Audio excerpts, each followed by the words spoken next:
You are what you eat, ika nga nila. Kaya naman ang ating mga kapuso, kanya-kanyang dieta. Gaya ng 39-year-old na si Chinky na nag-diet para maging fit and healthy. Ang problema, ang kanyang diet, muntik nang maging diet. Sa kanya kasing pagbabawas ng timbang, kamuntikan na raw siyang mamatay. 9 days akong nakoma doon. Doon, ilang beses din akong na-revive. 2015 nang ma-diagnose ng type 2 diabetes si Chinky. Simula noon, naging mapili na raw siya sa pagkain. At sa kagustuhang mabantayan ang kanyang kalusugan, naghanap siya ng diet plan. Yung diet na ginawa ko before, hindi ako nag-take ng kahit anong may sugar and kahit anong may carbohydrates. Base sa sarili niyang research, ang kanyang napili, no sugar, no carbs. Dahil sa ginawang no sugar, no carbs na diet sa loob ng 6 na buwan, nabawasan naman ang timbang si Chinky. Medyo overweight kasi ako noon eh. Mabilis siya kasi ilang weeks pa lang, talagang bababa agad yung timbang mo doon. Pero ang inakalang successful diet plan, nauwi pa sa trahedya. Gumising na lang ako ng isang araw nang sobrang masakit talaga yung ulo ko. Tapos nagsusuka ko. Tanghali, hindi ko na siya kinaya. Dinala na ako sa hospital. So akala lang namin nun is parang dehydration or food poisoning. Mula Batangas, isinugod si Chinky sa isang ospital sa Metro Manila. Parang kinabukasan may kailangan gawin sa akin na test. So kailangan naka-fasting ako so hindi ako pwede uminom ng tubig. Pero ang natatandaan ko lang nun is hanggang nung madaling araw lang yun. Na talagang yun lang natatandaan ko. Uhaw na uhaw ako tapos after nun wala na. Nakoma na ako nung tanghali. 9 na araw na nakomatose si Chinky sa ICU. Ilang beses din akong na-revive. Umabot yata ng apat na revive yon. Tapos, syempre na-intubate din ako. So, yun. And then, after na-intubate, nung kailangan siyang tanggalin, kinailangan ko naman magkaroon ng tracheostomy. Kaya may ganito ako sa leg kasi hindi ako makahinga ng mag-isa. Nagkaroon na pala siya ng diabetic ketoacidosis o DKA na isang komplikasyon ng diabetes. Sinabayan pa ng sepsis, pneumonia at intracerebral hemorrhage. Ang diabetic ketoacidosis ay isa sa mga kinakatakutang komplikasyon ng diabetes. Ito ay isang kondisyon kung saan labis-labis yung taas ng blood sugar ng mga pasyente. Ang karaniwang sintomas ng diabetic ketoacidosis ay madalas na pagkauhaw at pag-ihi.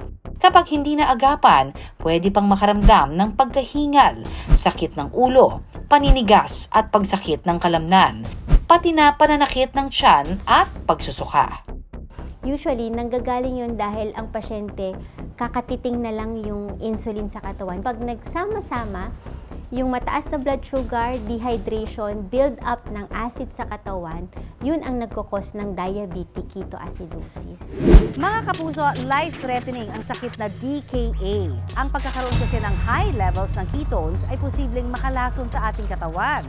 Kaya mahalaga ang regular na pagkonsulta para mabantayan syempre yung ating mga sintomas.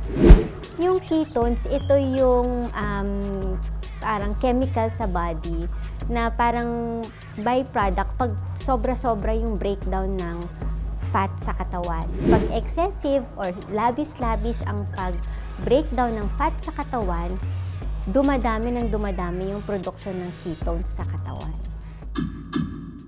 Sa kaso ni Chinky, dahil wala ng glucose sa kanyang katawan, nagsimula ng i-process ng kanyang katawan ang fats para maging enerhiya. Dahil dito, tumaas ang produksyon ng ketones at naging acidic ang dugo. Ayon sa eksperto, ang mga taong may type 1 diabetes ang madalas na nagkakaroon ng diabetic ketoacidosis. Pero alam niyo bang pwede ring mag-develop ang komplikasyon na ito sa mga may type 2 diabetes? Ang DKA, hindi lang naman siya exclusive lang sa type 1. In the past, mataas ang mortality rate ng diabetic ketoacidosis. Siguro I would say mga 80 to 90%. Pero ngayon, since mataas na yung awareness, lalo na sa mga doktor, with regards to DKA, madali nang na-identify at the emergency room level, madali na ring natitreat. Sa datos ng International Diabetes Federation, nasa 4.3 milyong katao na ang may diabetes sa bansa. Kaya ang tanong ng marami, ano nga ba ang tamang dieta para sa taong may diabetes? Importante lang actually is balanced diet. Konting carbohydrates, little fats, may protein ka, and syempre maraming gulay. Pag gumawa sila ng plato nila, yung kalahati nun, punuin nila ng gulay. Ang pinakagusto natin yung mga proteins galing sa halaman. So ano bang mga halimbawa nun? Munggo, that's rich in protein. Tofu, tokwa, mga plant-based protein yan. Magaganda yan para sa mga pasyenteng may diabetes. And also, isda. 1/4 of their plate, kanin, tinapay, noodles, carbohydrates. Ideally, mga carbohydrates na rich in fiber. Teka lang, Doc, bawal nga ba ang pagkain ng kanin sa mga may diabetes? Hindi natin kalaban ang kanin sa diabetes. Ang kalaban natin is maraming kanin.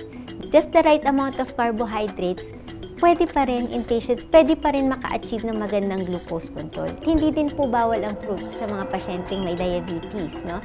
They can actually eat fruit kasi maganda sa fruits, natural sugars. Dagdag pa ni Doc, ang mga dapat daw iwasan, pag-inom ng soft drinks at alak, pati na paninigarilyo. Paalala naman ni Doc Ana sa mga may diabetes na gustong sumubok ng diet plan, mahalagang magpakonsulta muna sa doktor. Important talaga that they receive nutritional counseling at least once in their life, especially sa mga pasyenteng may diabetes, para malaman nila kung ano yung klase ng food at gaano kadaming food ang kakainin nila per meal. Samantala, pagkatapos ng mahigit isang buwan sa ospital, nakalabas na si Chinky. Unti-unti na ring bumalik ang lakas niya. Itinigil na rin niya ang ginawang diet plan.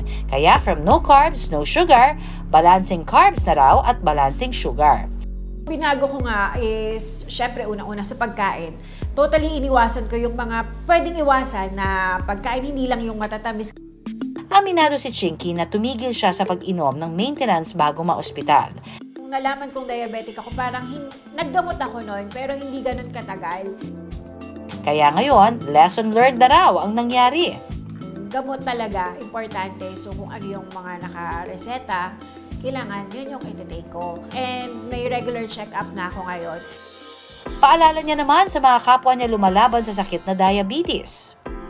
Kung magda-diet talaga tayo, kailangan mag-consult tayo sa mga doktor or sa mga nutritionists, dietitians, kasi hindi natin pwedeng gayahin kung ano yung nakikita lang natin sa iba, kasi maaaring sa iba umi-effect yun, pero hindi kasi lahat ng diet para sa lahat ng tao.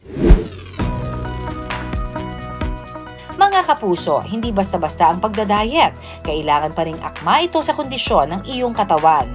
Magpakonsulta muna sa espesyalista para ang diet na inaasam masigurong epektibo at hindi maglalagay sa inyong buhay sa peligro.